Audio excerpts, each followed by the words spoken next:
What's going on, boxing fans? It's Julian Williams with The Distance here with another video for today.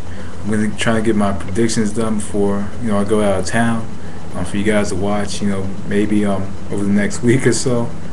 But anyway, this fight is for the IBF Light Middleweight Championship. This one is Cory Spinks versus Cornelius K9 Bundrage.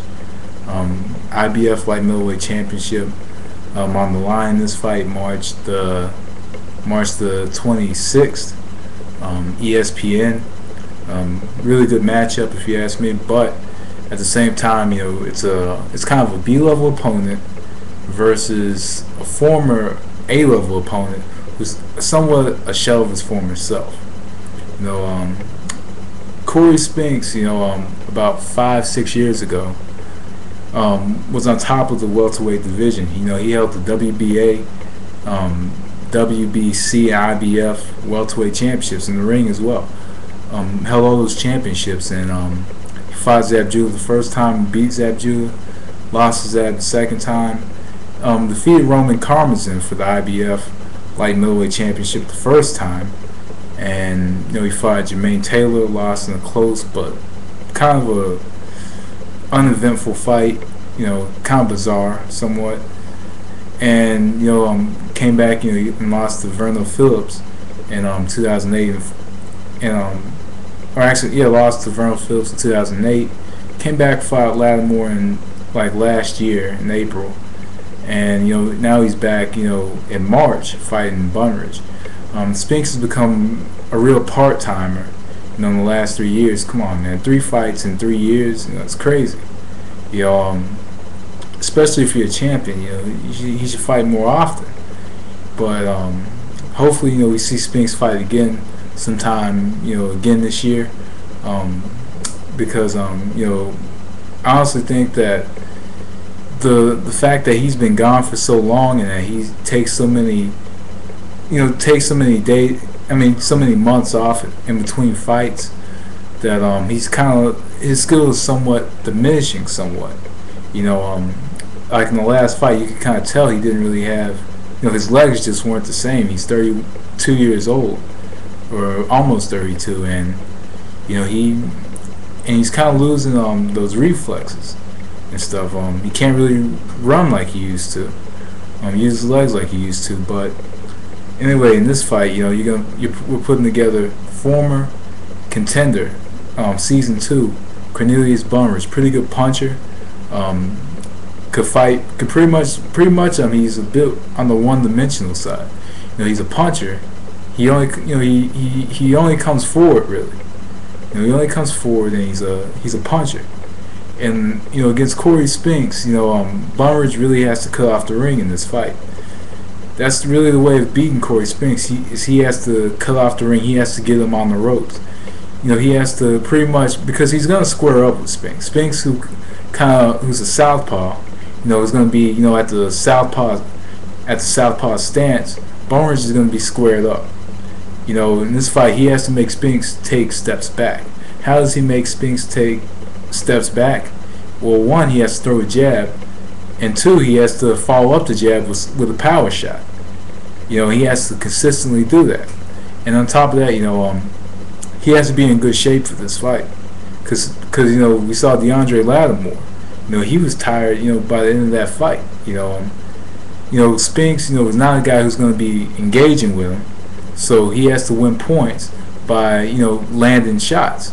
Spinks doesn't engage with him. Spinks kind of keeps his distance. He comes in, fires off his shots, and he kind of comes out and he moves around the ring, and he's a master at that. And people, find it to be boring, whatever. But Spinks, masters down the sweet science. But really, Bundrage, my chance for him winning the fight, he has to he has to cut off the ring. That's Bundrage's way of winning the fight. He just has to cut off the ring.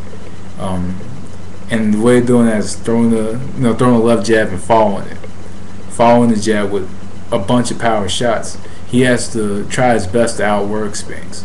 He has to try his best to stop Spinks, and not necessarily knock him out, but basically make Spinks not move. Find a way for Spinks not to move, and he has his fight. Because Spinks' main weapon is his legs. If you take the legs away, he doesn't really have much punching power. Hasn't had a knockout since 2001. If you take the legs away, then you have to fight. Especially since Bundrage does well against fighters who can't hurt him. So that's my chance of Bundrage winning the fight. Spinks, Spinks has to fight a typical Cory Spinks fight. Outside, outside movement, pretty much, is his way to win the fight. Staying on the outside, landing his shots, and just constant movement. Other than that, he doesn't want Bundrage to get set. If Bundrage gets set, he could possibly land, a pretty clean right hand on Spinks' chin. So Spinks, has to move constantly. He has to, and with constant movement, it avoids the pressure from Bundrage. She doesn't want Bundrage to have, set feet. Like any Spinks opponent, he doesn't want any of his opponents to have their feet set. And his constant movement allows makes opponents, kind of have to get out of their comfort zone. But Cory Spinks has to get his shots off before Bundrage gets his shots off, or gets his 1 or 2 shots off, because Bundrage does throw like 1 or 2 punches at a time. Another way of winning, is countering on Bundrage's shots, since he's a puncher. That could pretty much confuse him. If he counter punches, but pretty much to stay on the outside, countering, combinations, stuff like that. Constant movement, that could win Spinks this fight. But me, really, even though Spinks has been out for about 11 months, I'm gonna go with Cory Spinks by unanimous decision. I think that I'm gonna go see in this fight. I'm gonna go with the boxer in this fight. I like to choose the boxer over the puncher. And though Spinks doesn't necessarily have much punching power, he does have very good boxing ability. He does have good skill. But overall, I'm just gonna choose Cory Spinks. Just because of his overall skill. Though Bundrage had a knockout over a pretty good light middleweight contender back in like December of 2008, and a loss to Grady Brewer in 2008. They were tight fights, and Brewer's another fighter who likes to move and moves constantly, and that was a close fight as well. Though even with the point taken away, he was still somewhat losing the fight, but it was tight. I believe that this could be a very tight fight if Bundrage fights the same way he fought Grady Brewer. But there are times that Bundrage, doesn't really fight too smart. So I'm gonna go with Cory Spinks. I think Cory Spinks has a better boxing IQ. I think he's a better boxer, and I think he'll stay on the outside. Knows that Bundrage is a puncher, so pretty much staying on the outside is key to victory. I think he knows that. So anyway, I'm going with Spinks unanimous decision. But anyway, that was the distance. Thanks for watching. Peace.